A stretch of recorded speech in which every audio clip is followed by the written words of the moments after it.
Բարի երեկո բարեկամներ։ Ձեզ հետ կրկին Կարծոլաբն է եւ ես Սրտաբան Տաթևիկ Հովակիմյանը։ Նախքան մեր այս սոլո էպիզոդին անցնել, ուզում եմ բոլորիդ շնորհակալություն հայտնել ձեր դիտումների, հավանումների եւ տարածումների համար։ Այնինչ դուք անում եք շատ կարեւոր է թե մեր հանրության, թե նաեւ մեր ալիքի առաջխաղացման համար, այնպես որ շնորհակալ եմ, որ մեզ հետ եք։ Այսօր ուզում եմ խոսել մի շատ կարևոր երևույթից, որը միջավայրային ռիսկի գործոններն են եւ նրանց ազդեցությունը սիրտ-անոթային առողջության վրա։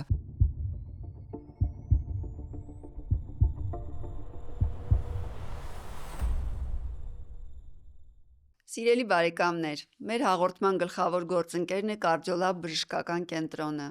Կարդիոլաբը մասնագիտացված սիրտանոթային խնամքի բժշկական կենտրոնն է, որտեղ դուք մաքսիմալ արագ, որակով եւ բարձր պրոֆեսիոնալիզմով կստանաք ձեզ անհրաժեշտ բժշկական ախտորոշման եւ բուժման վերաբերյալ խորհրդատվությունը։ Կարդիոլաբում մեր արժեքներն են՝ որակը, բուժառոյակենտրոն մոտեցումը, պրոֆեսիոնալիզմը եւ թիմային աշխատանքը։ Սիրով կսպասենք ձեզ։ Բարեկամներ, մեզ համար շատ կարևոր են ձեր դիտումները եւ տարածումները, որպեսզի մեր ալիքը կարողանա առաջընթաց ունենալ։ Եվ այդ պատճառով, եթե հավանում եք այնինչ անում ենք, խնդրում եմ մաքսիմալ տարածել, կիսվել ձեր ընկերների հետ, միգուցե ինչ-որ միտեղ ինչ-որ մեկին այսօրվա մեր տեսանյութը պետք է։ Շնորհակալություն աջակցության համար։ Թե ինչ ասել է միջավայրային ռիսկի գործոններ, քիչ անց կանդրադառնանք դրանց, ոչ մի թաքնված այսպես շատ գաղտնիքներ չկան, դրանց մասին շատ ենք խոսում, բայց մինչև դրանց անդրադառնալ ուզում եմ մի շատ կարևոր կոնցեպտ ներկայացնել, ներմուծել, որպեսզի ձեր մտքում այս ամեն ինչը ճիշտ կառուցվածք ունենա։ Տեսեք, սիրտ-անոթային ռիսկի գործոնները կարելի է պատկերացնել պիրամիդայի կամ բուրգի ձևով, որի հիմքում գտնվում են այն ամենակարևոր, ամենախոշոր ռիսկի գործոնները կամ ֆակտորները, որոնք որ ազդում են մեր սիրտ-անոթային առողջության վրա։ Եվ սրանց մասին մենք շատ խոսել ենք արդեն մեր ոդքասթի շրջանակներում։ Դրանք են մարզումների կարևորությունը շատ մեծ է սիրտ-անոթային առողջությունը բարձր մակարդակի վրա պահելու համար։ Դա է բավարար քնի որակին նույնպես կանդրադառնանք, նույնիսկ մտածում եմ մի առանձին էպիզոդ նկարել քնի խանգարումների վերաբերյալ, քանի որ նորմալ քունը շատ մեծ ազդեցություն ունի սիրտ-անոթային համակարգը կարգավորելու համար։ Դա է մեր լիպիդների ճիշտ մենեջմենթը, այսինքն խոլեստերինի վնասակար մասնիկների կառավարումը, եւ այստեղ մենք միայն չպիտի կանգ առնենք ցածր խտության կամ վատ խոլեստերոլ կոչվածի կառավարումով, այլ նաեւ պիտի հաշվի առնենք նոր բիոմարկերներ, որոնք են արդեն խոսել ենք լիպոպրոտեին A կամ ապոլիպոպրոտեին B կոչվածը։ Հաջորդ կարևոր գործոնը ծխից խուսափելն է։ Ինչու եմ ասում չծխել, որովհետեւ շատ հաճախ մեր բուժառուները չեն ծխում, բայց իրենք ուղղակի կամ անուղղակիորեն ծխախոտի ազդեցությանը ենթարկվում են իրենց տներում, բնակարաններում կամ մտերիմների կողքը գտնվելու արդյունքում։ Եվս մի կարևոր գործոն է բարձրարյան ճնշման վերահսկումը, ինչպես նաև դիաբետի վերահսկողությունը պատշաճ կերպով։ Ահա այս գործոնների համախումբը այն հիմքն է կազմում, որը եթե մի բան պիտի անեք ձեր սիրտ-անոթային առողջությունը լավացնելու համար, ապա սկսեք սրանցից։ Նոր սրանց գլխին գալիս են նոր կամ ոչ տրադիցիոն ռիսկի գործոնները կամ այսպես կոչված միջավայրային ռիսկի գործոնները, որոնց վերջերս ավելի ու ավելի ուշադրություն է դարձվում, քանի որ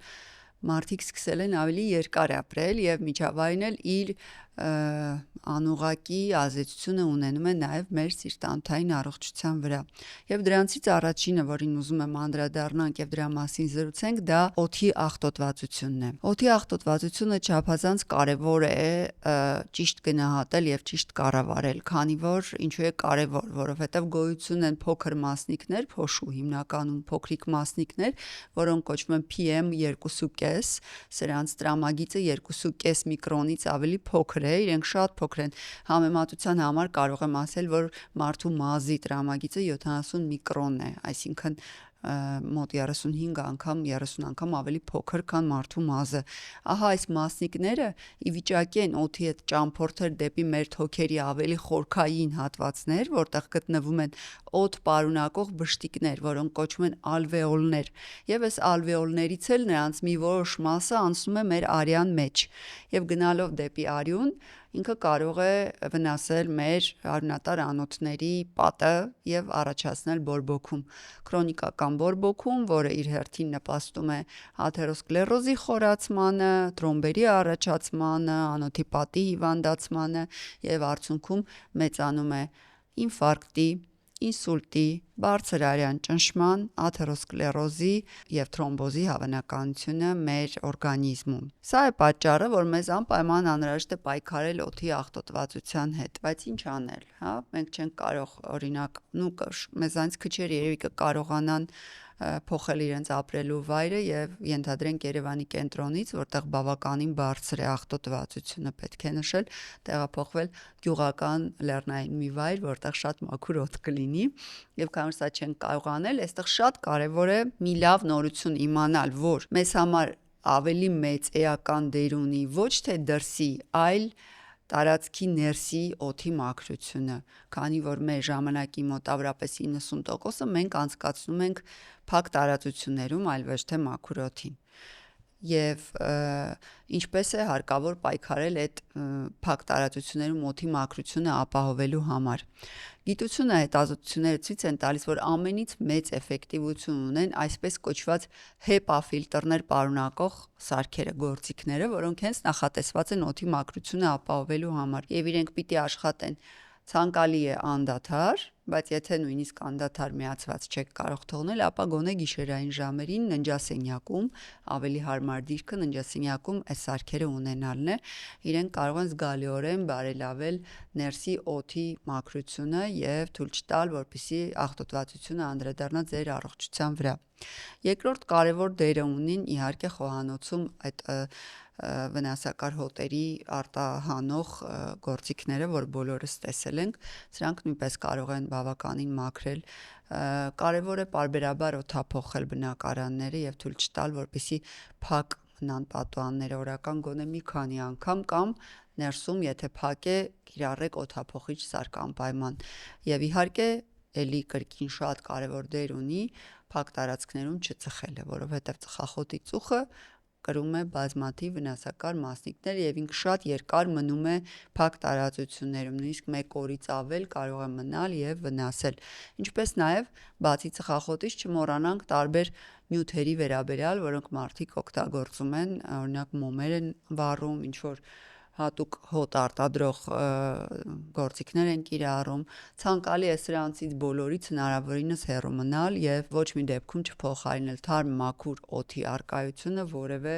օդափոխիչի կամ բնակարանի հոտը փոխող ինչ որ գործիքի հետ։ Խոսեցինք օդի աղտոտվածության վերաբերյալ եւ հասկացանք, որ միջավայրային գործոններից այն ամենակարևորն է, բայց որոնք են էլի կարևոր գործոնները, որոնց մասին ավելի քիչ է խոսվում։ Հաջորդը անպայման ուզում եմ անդրադառնանք ձայնային աղտոտվածությանը։ Բարձր ձայնի արկայությունը կարող է անդրադառնալ սիրտանոթային առողջության վրա, եւ սա բոլորովին չի վերաբերվում են շատ բարձր դեցիբելներին, որոնց դեպքում լսողությունը կարող է տուժել, այլ ավելի ցածր, բայց քրոնիկական, այսպես կոչված ձայնային աղտոտվածությունը, երբ դուք օրինակ քնում եք բնակարանում, որտեղ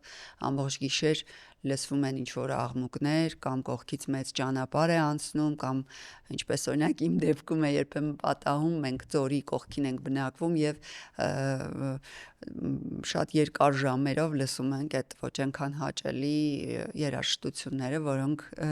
ձորում գտնվող ռեստորաններից են գալիս։ Այս ձայնային աղտոտվածությունները կարող են նույնպես զգալիորեն անդրադառնալ սիրտանոթային առողջության վրա։ Մեխանիզմը նրանում է կայանում, որ հատկապես գիշերային ժամերին, երբ մենք շատ ձայն ենք լսում, այդ ձայնը ստիպում է, որ մեր ուղեղը միացած մնա։ Ուղեղը չի կարողանում անջատվել եւ հանգստանալ քնի ընթացքում, այլ շարունակաբար արտադրում է կորտիզոլ, ստրեսի հորմոնը, որը իր հերթին ակտիվացնում է մեր սիմպաթիկ նյարդային համակարգը, ինչն էլ նպաստում է արյան ճնշման բարձրացմանը, որն էլ իր հերթին բերում է ինֆարկտների եւ ինսուլտների, ռիթմի խանգարումների բարձր հավանականությանը։ Այնպես որ ուշադրություն դարձրեք ձեր միջավայրին, փորձեք հեռացնել բոլոր հնարավոր աղմուկները, քնելուց առաջ աշխատեք գոնե մի քանի ժամ էլեկտրոնային սարքերից հեռու մնալ եւ չլսել բարձր ձայներով ինչ որ տեսանյութեր չդիտել, չլսել Ինչպես նաև եթե կարող եք, շատ օգտակար կլինի, որ կարողանաք ձեր ականջները ինչ-որ մի բանով փակել, նոր քնել, սա բոլորի մոտ չի ստացվում, դրա համար այդպես ունիվերսալ խորհուրդ չեմ տալիս, բայց ինչքան աղմուկը քիչ լինի, այնքան մեր օգուտն է, մեր սիրտանոթային համակարգի օգուտն է։ Մյուսը ուզում եմ խոսել լույսի վերաբերյալ։ Լույսի ազդեցությունը երկակի է։ Մենք գիտենք, որ օրինակ առավոտյան ժամերին անմիջապես արթնանալուց հետո 30 րոպեի ընթացքում, եթե մենք ենթարկվում ենք արևի լույսի ուղիղ ազդեցությանը, ապա այդ ժամանակ մեզ մոտ օրգանիզմում արտադրվում են էնդորֆիններ կոչվող հորմոնները, որոնք նպաստում են ամբողջ օրը դրական տրամադրություն ունենալուն, բարձր տրամադրություն ունենալուն, ավելի շատ էներգիա ստեղծելուն եւ կիրառելուն եւ ընդհանուր առմամբ մեր բարեկեցությանը, բայց նույն լույսը, եթե օրինակ էլեկտրական է, կապույտ լույսերը եւ իրենց մենք կիրառում ենք երեկոյան ժամերին, այդ երկարաժամկետ գadgetների հետ տարվող շփումները երեկոյան ժամերին քնելուց առաջ, սրանք կարող են ունենալ նմանատիպ բացասական ազդեցություն, ինչպիսին է ձայնային աղտոտվածությունը եւ կրկին թույլ չտալ, որպեսզի մեր ուղեղը անջատվի գիշերային ժամերին հանգստանալու նպատակով, բարձրացնել քրոնիկական ստրեսը եւ շատացնել կորտիզոլի քանակությունը, որն էլ հանգեցնի ինֆարկտների եւ ինսուլտների բարձր հավանականության։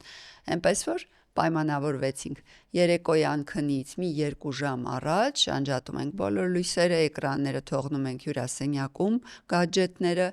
ննջասենյակ կարող եք վերցնել մի թեթև գրականություն կամ ավելի լավ է երաժշտություն լսել, ցածր հաճելի, հանդարտեցնող, խաղաղեցնող որևէ շնչառական մեդիտացիա անել եւ փորձել հնարավորինս խաղաղ կերպով քնի անցնել, թույլ չտալով, որ էկզոգեն ազդակները կարողանան ազդել մեր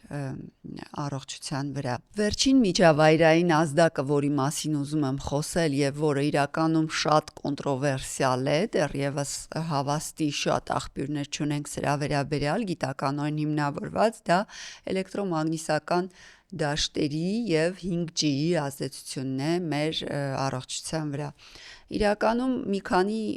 ոչ այնքան մաքուր որակի հետազոտություններ եղան, որոնք ցույց տվեցին, որ կարծես թե էլեկտրոմագնիսական դաշտերի ազդեցությունը, այսինքն հեռախոսները, մասնավորապես սմարթ հեռախոսները ականջներին մոտ պահելը կամ երկար ժամանակ մոտիկից կիրառելը կարող է ազդեցություն ունենալ գլխուղեղի ուռուցքների առաջացման տեսանկյունից, սակայն այս բոլոր հետազոտությունները դեռևս իրենց չեն հաստատել սոլիդ, փաստահեն կերպով եւ մենք չունենք հավաստի հիմնավորում, որպեսզի ասենք, որ մաքսիմալ պետք է խուսափել հեռախոսների օգտագործումից, անձամբ իմ մոտեցումն այն է, որ հեռախոսները հրաշալի գործիքներ են, որոնք շատ արագացրել են եւ էֆեկտիվ են դարձրել մեր կյանքը, բայց իհարկե ինչպես եւ ցանկացած այլ նորամուծության արժի իրենց վերաբերվել զգուշությամբ եւ հավանաբար բոլորդ նկատած կլինեք այդ էլեկտրոմագնիսական դաշտի դեմ պայքարող սթիքերները, ինչ որ նոր թրենդ է, որ կպցնում են հեռախոսների վրա, որ իբրև թե մի փոքր ավելի քիչ ճառագայթում գնա գլխուղեղին կամ ընդհանուր մեր մարմնին էլեկտրոմագնիսական ճառագայթումը ավելի քիչ լինի։ Սրանց հետ կապված պետք է ասեմ, որ դեռևս հավաստի այսպես ապացուցային հիմք չունենք, որպեսզի միանշանակ ասենք, որ վնասակար է եւ ուղղակի այն բազային զգուշավորությունը լիովին բավական է, այսինքն փորձել ժամերով չգտնվել հեռախոսի մեջ, սկրոլինգ չանել, չխորանալ տարբեր տեսահոլովակների մեջ եւ ուղղակի փորձել հեռախոսը օգտագործել ըստ անհրաժեշտության, երբ կարևոր է ինչ-որ մի task պետք է իրականացնենք։ Այսքանը բավարար է, կարիք չկա գնելու թանկարժեք ինչ-որ ստիկերներ, չգիտեմ ինչեր, որովհետև դրանց հետ կապված մենք դեռևս բավարար փաստային հիմք չունենք, որ իրենք պաշտպանում են։ Եվ տարօրինակ է տեսնել այդ ստիկերները, օրինակ մի մարդու մոտ, ով քնում է գիշերը 6 ժամ, ունի շաքարային դիաբետ, ծխում է եւ չկառավարվող հիպերտենզիա, բայց ինչ որ մի ստիկեր է կպցրել, որպեսզի իր առողջությունը բարելավի։ Ինչպես արդեն նշեցի, այն բուրգի հիմքում գտնվող կարևոր գործոնները առաջնայինն են, ամենակարևորն են։ Սրանց վերահսկողությունից հետո նոր մենք անդրադառնում ենք միջավայրային գործոններին եւ դա էլ իմ նշած հերթականությամբ։ Առաջին հերթին օդի աղտոտվածությունը, երկրորդ հերթին ձայնային աղտոտվածությունը, երրորդ հերթին լույսի կառավարումը եւ չորրորդ հերթին նոր էլեկտրամագնիսական դաշտերի եւ 5G-ի ազդեցության վերաբերյալ կոնտրովերսիալ փաստային հիմքը, որ ունենք։ Այսքանով էի ուզում կիսվել ձեզ հետ։ Շնորհակալություն, որ մեզ հետևում եք։ Եթե կարծում եք, որ այս տեսանյութը ձեր հարազատներից որևէ մեկին պետք կգա, առաջարկում եմ կիսվել նրանց հետ եւ հնարավորինս տարածել, քանի որ մեր ալիքը տարածվում է ձեր դիտումների եւ տարածումների շնորհիվ։ Շնորհակալ ենք, որ մեզ հետ եք։ Ցտեսություն, կհանդիպենք հաջորդ անգամ։